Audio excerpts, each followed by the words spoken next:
ఓం శ్రీమాత్రే నమః. ఓం గం గణపతయే నమః. ఐం సరస్వత్యై నమః. ఓం శ్రీ గురుభ్యో నమః. జ్ఞానానందమయం దేవం నిర్మలస్ఫటికాకృతిం ఆధారం సర్వవిద్యానాం శ్రీ హయగ్రీవముపాస్మహే. హయగ్రీవ అనుగ్రహము కలుగ్గాక. కన్యారాశి.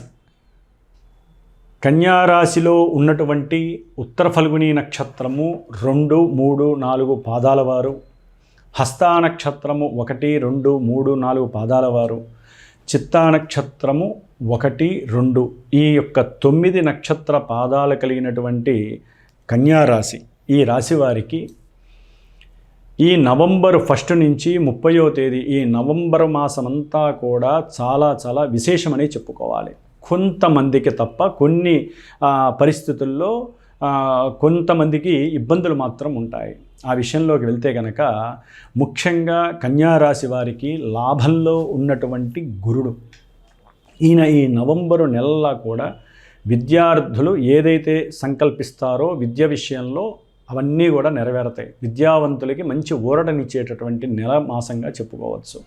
అట్లాగే వారి ముఖ్యంగా ఎవరైనా గృహం మారాలనుకున్నా, ఒక పెద్ద గృహాన్ని నిర్మించుకోవాలని కోరికున్నా, లేకపోతే ఏదైనా శంకుస్థాపన చేయాలన్నా, ఒక పెద్ద భూమిని కొనాలన్నా ఇది చాలా విశేషమైనటువంటి సమయంగా భావించండి. కన్యారాశి వారు తప్పనిసరిగా మీరు గృహ విషయంలో అభీష్టం నెరవేరుతుంది. ఏదైనా ఒక పెద్ద వెహికల్ కొనాలనుకుంటే ఆ యొక్క విషయంలో కూడా మీకు చాలా అనుకూలమైనటువంటి పరిస్థితులు. కొంత లేట్ అవుతుందేమో కానీ, ఆలస్యం అవుతుందేమో కానీ గురుబలం మిమ్మల్ని రక్షిస్తోంది కన్యారాశి వాళ్ళని. ముఖ్యంగా రియల్ ఎస్టేట్ వ్యాపారస్తులకైతే కనుక పంట పండిందని చెప్పుకోవాలి. ఏదో రకంగా పెద్ద పార్టీలు తగులుతాయి. చక్కగా వాటిల్లో బ్రోకరేజ్ చేసేటటువంటి కొంత మంచి ఏజెంట్లకు కూడా వారు ఎప్పటి నుంచో అమ్ముదాం అనుకుంటే 1 కాదు 2 కాదు 4, 5 అమ్మేసేసి వారు అక్కడే అదే స్థలంలో ఒక స్థలము వారికి కేటాయించుకోనేటటువంటి పరిస్థితి కూడా కన్యారాశి వారికి కలుగుతుందని చెప్పుకోవాలి. అట్లాగే ఉన్నటువంటి ఆర్థిక రీత్యా కూడా నవంబర్ నెలల్లా కూడా కుటుంబంలో వీరు బంగారం రేటు పెరిగినా సరే బంగారం కొనాల్సిందే. ఎందుకంటే భార్య ఆర్డర్ పడిందంటే వీరు కొనాల్సిందే. ఎందుకంటే వీళ్ళకి ప్రమోషన్స్ వస్తున్నాయి, వ్యాపారంలో మంచి లాభాలు కలుగుతున్నాయి. అట్లాగే వీరు ఏదైనా సరే తండ్రి గారి ఆస్తులు కానీ, లేకపోతే అన్నదమ్ముల ఆస్తుల విషయంలో కోర్టు సమస్యల్లో బాగా ఇరుక్కొని ఇబ్బందులు పడే వారందరికీ కూడా కన్యారాశి వారికి రివీల్ అవుతున్నాయి. దానివల్ల ఏమవుతుందంటే ధనము బాగా వస్తుంది కన్యారాశి వారికి. ధనం వచ్చేసరికి ఏమవుతుంది, చక్కగా పిల్లల్ని ఉన్నతమైనటువంటి విద్యా స్థానాల్లో చేర్పించాలని, విద్యాలయాల్లో చేర్పించాలని, విదేశాలకు పంపించాలని ఒక కలలు కూడా కనే పరిస్థితి. సరే, వాళ్ళు చిన్నపిల్లలైతే కనుక టైం చాలా పడుతుంది. ఈ లోపల ఈ నెలలో గ్రహాలన్నీ మారిపోతాయి. వారి జాతకరీత్యా ఏదైనా ఈ కన్యారాశి వారికి కొంత అప్రస్తుతమైనటువంటి ఇబ్బందులు ఎదురైతే తప్ప ఈ యొక్క యోగాలన్నీ కూడా చక్కగా పనిచేస్తూ ఉంటాయి గోచారంలో. ఎందుకంటే రియల్ జాతకం వేరుంటుంది, గోచారం వేరుంటుంది. ఆ యొక్క రియల్ జాతకము గోచారంలో ట్రాన్స్లేట్ జరుగుతూ ఉంటుంది, అంటే ట్రాన్స్ఫర్ జరుగుతూ ఉంటుంది. శుభాలు ఓకే, ఈ గ్రహము అక్కడ ఇట్లా ఉంది కాబట్టి, ఈ గ్రహము ఇక్కడ ఇట్లా ఉంది కాబట్టి కొన్ని ఇబ్బందులు కలుగుతాయి. కొంతమందికి అవి మంచి యోగాలను ఇస్తాయి. కాబట్టి ద్వితీయంలో ఉన్నటువంటి శుక్రుడు మంచి మృష్టాన్న భోజన ప్రాప్తి. మీరు ఏది కోరుకుంటే అది భార్య కానీ ఇంట్లో తల్లి కానీ పెట్టాల్సిందే. భోజనం అంతటి చక్కటి భోజనం అందుతుంది, తినుబండారాలు కానీ. కాకపోతే ఇక్కడ పడితే అక్కడ ఈ పానీపూరిలో లేకపోతే నీటికి సంబంధించిన ఆహార పదార్థాలు కానీ ఎక్కడ పడితే అక్కడ నీళ్లు కానీ తాగకండి. దానివలన పేగులు అట్లాగే ఉదరానికి సంబంధించిన కొన్ని అనారోగ్యాలు కలిగే అవకాశం, మోషన్స్, ఉష్ణ సంబంధితమైనటువంటి ఇబ్బందులు చాలా ఎదురయ్యే అవకాశం ఉంటుంది. కాబట్టి కొంచెం జాగ్రత్త వహించండి. తినాలనుకుంటే చక్కగా ఇంట్లో ప్రశాంతంగా అడిగినట్టు మీ దగ్గరికి వస్తుంది. చక్కగా భోజనం చేయండి, చక్కగా ఆనందాన్ని అనుభవించండి. ఉన్నతమైనటువంటి విద్య చదువుకునేటటువంటి వాళ్ళకి అభీష్టము నెరవేరేటటువంటి సమయంగా కూడా భావించవచ్చు. భార్యాభర్తల మధ్య కుటుంబంలో శని యొక్క వేధ అంటే ఈ నెల నవంబర్ 28 తర్వాత శనీశ్వరుడు రుజుమార్గంలో డైరెక్ట్ మోషన్లోకి వచ్చినప్పుడు కుటుంబంలో భార్యాభర్తల మధ్య కొంత అవినాభావన సంబంధము, వ్యతిరేకత, అనుకూలత లేకపోవటము, ప్రతిబంధకాలు ఇవన్నీ జరగడానికి అవకాశాలు ఎక్కువగా ఉన్నాయి. అట్లాగే ముఖ్యంగా విదేశీయానంలో అంటే చదువురీత్యా కావచ్చు, ఆర్థికంగా మనం బాగుపడాలనుకున్నా కూడా అక్కడ ఏదైనా వ్యాపారాలు పెట్టేవాళ్ళు కానివ్వండి, అనుకూలమైనటువంటి సమయంగా భావించవచ్చు. శుక్రగ్రహ అనుగ్రహం, గురుగ్రహ అనుగ్రహం శుభప్రదంగా ఉంది.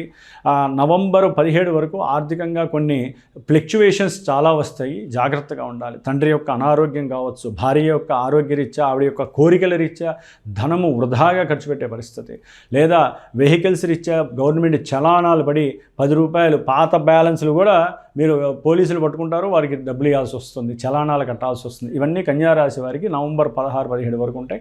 తర్వాత రవి కుజుడు మారుతారు కాబట్టి, అక్కడ ఆల్రెడీ కుజుడు మారుతాడు కాబట్టి మంచి ధైర్యము, సాహసము, మంచి పరాక్రమము, విక్రమవంతమైనటువంటి మేధస్సుతో కూడినటువంటి, ఎంతో ఆరాటంతో ఆవేశంతో చేసేటటువంటి పనులు యందు నిమగ్నమైపోతారు. యాటిట్యూడ్స్ బాగా పనిచేస్తే వీళ్ళకి ఏ పని చేయాలన్నా సరే నా అంతటి వాడు లేడు అనేటటువంటి ప్రగల్భాలు పలిగే పరిస్థితి. అయితే వీరు అనుకున్న సంకల్పంలో కొన్ని మిస్టీరియస్గా అంతర్గతంగా కొన్ని ఇబ్బందులు అయితే ఉంటాయి. వీరు జాగ్రత్తగా ఉండాల్సిన పరిస్థితి.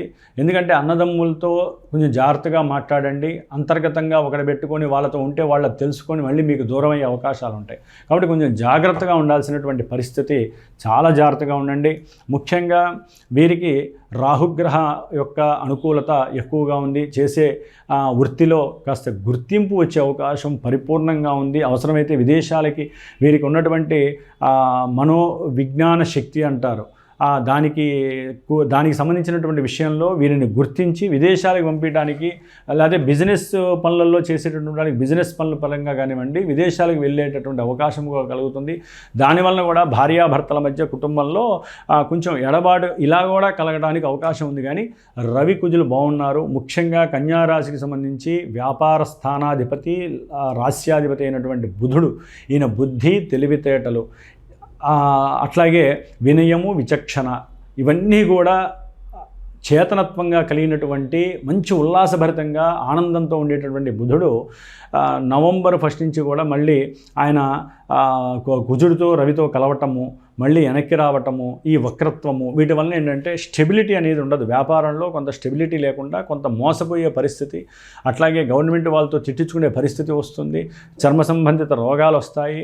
అట్లాగే కుటుంబంలో చిన్న చిరు సమస్యలు కలిగి మీ మాట తోలడం ద్వారా అది మీ వ్యాపారానికి నష్టమే, మీ కుటుంబంలో కూడా అది ధన నష్టంతో పాటుగా కెరీర్ని కూడా నష్టపోయే పరిస్థితి కన్యారాశి వారికి కలుగుతుంది. కానీ ఒక్కొక్క గ్రహము ఒక్కొక్క రకమైనటువంటి పంక్చువాలిటీని, ఎన్నో ఫ్లక్చువేషన్స్ ఇస్తుంది. కాబట్టి ముఖ్యంగా వీరికి శనిగ్రహ దోషము ఎక్కువగా ఉంది. 12లో ఉన్నటువంటి కేతువు కాస్త ఏదో ఈ జన్మలో చేసుకున్న పుణ్యం వలన ఏదో కాస్త కూర్చుంటే ఏదైనా పూజ చేయగలరేమో అని భావన తప్ప శనిగ్రహ ఎమోషన్ అంటే శనిగ్రహ వీక్షణ వలన వీరి యొక్క ఆలోచనలు ఎప్పుడూ కూడా పూర్వం చేసిన దాని మీదే ఉంటాయి. కాబట్టి కొంచెం జాగ్రత్తగా ఉండాలి.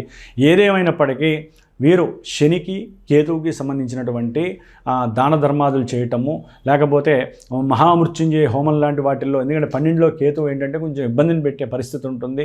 ముఖ్యంగా విద్యార్థులకి ఇందాక చెప్పాము, చాలా అనుకూలమైనటువంటి పరిస్థితి. కాబట్టి ఏ విషయంలోనైనా సరే భార్యాభర్తల మధ్య ఇబ్బందులు, అన్యోన్యత తగ్గినట్లయితే వారు కూర్చొని చక్కగా హనుమంతుడి యొక్క స్తోత్రాలు ఎన్నో ఉన్నాయండి. వీర కవచం కూడా ఉంది. అట్లాగే సప్తముఖి హనుమంతుడి యొక్క కవచం ఉంది, పంచముఖి హనుమత్ ఆరాధన ఉంది, ఆయన యొక్క మంత్రం ఉంటుంది. వందే వానర నారసింహ కగరాట్ క్రోడాశ్వ వక్త్రాంచితం నానాలంకరణం అనేటటువంటి చక్కగా ఆ స్తోత్రాన్ని రోజు ఒక 5 సార్లు ఇద్దరు పఠించండి. మీ మధ్య ఉన్నటువంటి సంకల్ప దోషాలు తొలగిపోతాయి. ఇద్దరు చక్కగా అనుకూలంగా ఉంటారు. విద్యార్థులకి కూడా ఆటంకాలు లేకుండా ఉంటాయి. కాబట్టి ఏదైనా సరే కొన్ని దోషాలు ఉన్నట్లయితే మీరు జాతకరీత్యా సంప్రదించండి. అట్లాగే మా పీఠంలో శ్రీమాత జ్యోతిషాలయ పీఠంలో ప్రతి నెల కూడా అమావాస్య రోజున విశేషంగా నవగ్రహ నక్షత్ర హోమాలు జరుగుతూ ఉంటాయి. అట్లాగే ఎవరికైనా పెద్ద ఎత్తున ఏదైనా సమస్యలు ఉంటే వాటికి సంబంధించినటువంటి దశమహావిద్యల్లో సంబంధించిన ముఖ్యమైన వనదుర్గ, అట్లాగే బగలాముఖి, ముఖ్యంగా అమ్మవారు చండి అష్టమి కానీ పౌర్ణమి కానీ పర్సనల్గా ఎవరైనా జాతకరీత్యా ఉన్నా, శుక్రదోషాలున్నా, రాహుదోషాలున్నా, వారికి వివాహాలు కానివ్వటువంటి వారికి ఈ యొక్క చండీ హోమాలు ఇలాంటివి కూడా ఎప్పుడూ జరుగుతూనే ఉంటాయి. కాబట్టి పర్సనల్గా ఎవరికన్నా కావాలన్నా చక్కగా వచ్చి కూర్చొని చేసుకోవచ్చు. హైదరాబాద్లోనే ఉంటుంది మా పీఠము. కాబట్టి ఏదేమైనప్పటికీ కన్యారాశి వారికి చక్కటి ఆనందకరమైనటువంటి యోగము నడుస్తోందని చెప్పుకోవాలి. ఓం శ్రీమాత్రే నమః.